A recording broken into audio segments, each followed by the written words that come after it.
Guys, सबसे पहले आप सभी को हैप्पी होली। इस होली सीजन पर हेलो ऐप पर खुशियों के रंग जमाएं और 2 करोड़ रुपए तक के प्राइज जीतिए हेलो के नए होली कैश धमाका के साथ। हेलो ऐप लाया है होली कैश धमाका, जिस पे आपको कुछ नहीं करना, बस एक गेम खेलना है और उसके जरिए आप मजेदार कैश प्राइजेस भी जीत सकते हैं। तो जल्दी से डाउनलोड करो हेलो ऐप और इस कॉन्टेस्ट के मैक्सिमम बेनिफिट्स लो 3 से 9 मार्च के बीच।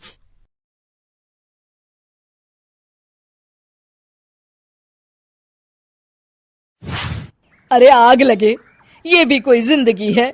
सुबह से चिल्लम चिल्ली पुकार सुन के मैं तो तंग आ गई हूँ। अरे वो भी क्या दिन थे जब मैं गांव में रहा करती थी। पहले बड़ी सुखी थी मैं। पहले मेरी जिंदगी क्या थी और अब क्या हो गई है। शहर में तो लोग भेड़ बकरी की तरह जीते हैं। जीने का असली मजा तो गांव में है। क्यों, क्या हुआ माँ जी? आज गांव की बहुत याद आ रही है आपको? अरे हाँ बहू, शहर का जीना भी कोई जीना है। लोगों की आधी जिंदगी तो सड़कों के ट्रैफिक में निकल जाती है और यहाँ रखा ही क्या है। एक बात कहूँ, दिल्ली शहर अब पहले जैसा नहीं रहा। क्या माँ, जब देखो गांव के गुणगान गाती रहती हो। ठीक है, इस बार ना बच्चों के कॉलेज की छुट्टियों में हम सब गांव चलेंगे, ठीक है? हाँ, ये ठीक है। फिर कुछ दिनों के बाद सारा परिवार अपने गांव चला जाता है। अरे वाह, कितनी ताजी और साफ हवा है, कितनी शांति है यहाँ। चल बहू, अब बढ़िया सा खाना बना दे, मजे से आंगन में बैठ के खाएंगे। सुशीला गांव का माहौल देख बड़ी खुश होती है। 2 दिन के बाद गांव की कुछ औरतें सुशीला के घर आती हैं। बड़े दिनों के बाद गांव आई है सुशीला।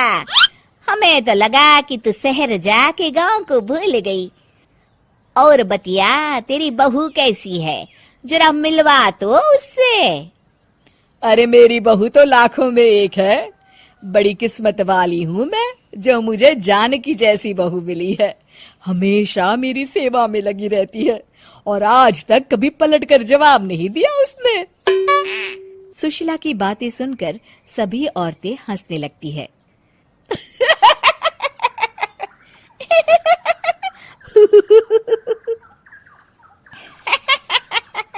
अरे कुछ भी बोले जा रही है। तबीयत तो ठीक है? तेरी बहू चांद से आई है क्या? क्यों बहनों, दुनिया की कोई भी बहू अच्छी होती है क्या? सब औरतें ममता की हाँ में हाँ मिलाती हैं। अरे मैं तो कहती हूँ दुनिया की हर बहू सास का खून चूसने वाली डायन होती है, डायन। मैं तो एक बिल में 1000 सांप के साथ रह सकती हूँ, लेकिन अपनी बहू के साथ नहीं रह सकती। हाँ, तूने सही कहा। मेरी बहू तो तेरी बहू से भी 2 कदम आगे है। सब औरतों की बातें सुनकर ममता मन ही मन बड़बड़ाती है। अरे ये गांव सुधर गया, लेकिन औरतें नहीं सुधरी। अगर थोड़ी देर और इनकी बेवकूफी भरी बातें सुनूंगी तो मैं सच में पागल हो जाऊंगी। फिर सुशीला उन औरतों को घर से दफा कर देती है और राहत की सांस लेती है। अरे बहू, जरा बाम लाके मेरे सर पर तो लगा दे। उन औरतों की फालतू बातें सुनकर मेरा सर चकरा गया है। इस गांव की औरतों का तो भगवान ही मालिक है। फिर अगले दिन सुशीला की सास उससे कहती है, अरे बहू, तू यहाँ क्या आराम फरमाने आई है? आखिर ये तेरा ससुराल है। चल चल, घर के कामों में हाथ बटा। शहर में कुछ काम धाम तो करती नहीं है। जरा अपने आप को तो देख, कितनी मोटी हो गई है। सारा दिन घर का काम करने के बाद शाम को सुशीला, हाय मेरी कमर, हाय मेरे पैरों ने तो जवाब दे दिया। आज तो मुझसे मक्खी भी न मारी जाएगी। अरे बहू, जरा आकर मेरे हाथ पैर तो दबा दे। जी माँ जी, अभी आती हूँ। तभी सुशीला की सास जानकी को रोकते हुए कहती है, अरे रुक जा बहू, एक दिन काम करके इसको इसकी नानी याद आ गई। हम लोग तो रोज इतना काम करते हैं, कोई जरूरत नहीं इसके हाथ पैर दबाने की, सुबह तक सब ठीक हो जाएगा। सुशीला अपनी सास की बातें सुनकर हैरान रह जाती है।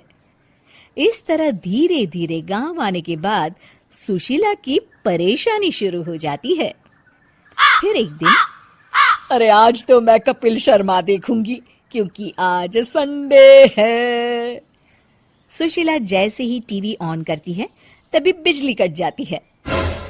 अरे सत्यानाश, इस बिजली को भी अभी जाना था। इतने दिनों से मैं टीवी सीरियल देख नहीं पाई। हमारा देश इतनी तरक्की कर रहा है, अरे पता नहीं ये गांव कब सुधरेगा। अरे अब तो 2 दिनों के लिए बिजली को भूल जा, ये तो यहाँ रोज की बात है। अब इस अंधेरे में रहने की आदत डाल ले। हाँ।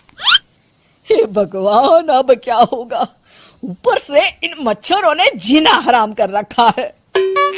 दूसरी तरफ घर के काम कर करके और बिना किसी सुविधा के सुशीला तंग आ जाती है और उसे शहरी जीवन याद आने लगता है। क्यों माँ, मजा आ रहा है ना? अरे आपने ऐसी सूरत क्यों बना रखी है? मुस्कुराइए, अब हम गांव में हैं। मोहन के साथ जानकी भी अपनी सास की खिंचाई करती है। हाँ हाँ माँ जी, आप ही तो यहाँ की बड़ी तारीफ कर रही थी। फिर अभी तो कुछ ही दिन बीते हैं, वैसे भी अब तो आप यहीं रहने वाली हैं ना? अरे नहीं नहीं बहू, मैं एक दिन और यहाँ रुकी तो मर जाऊंगी। मुझे शहर ले चलो।